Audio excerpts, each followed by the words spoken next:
Today we'll be making garlic beef. I have about 3 pounds of frozen cubed meat.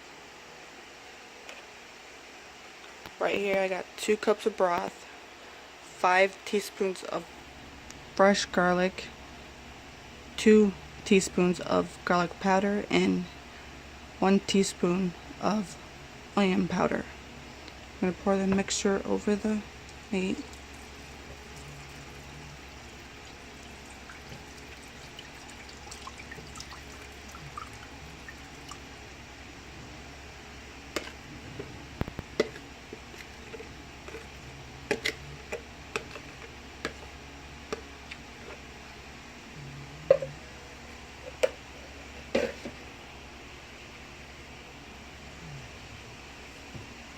I have this on low. I'm going to cook it for 6 hours. We'll be back to make the cornstarch with some broth to thicken it up.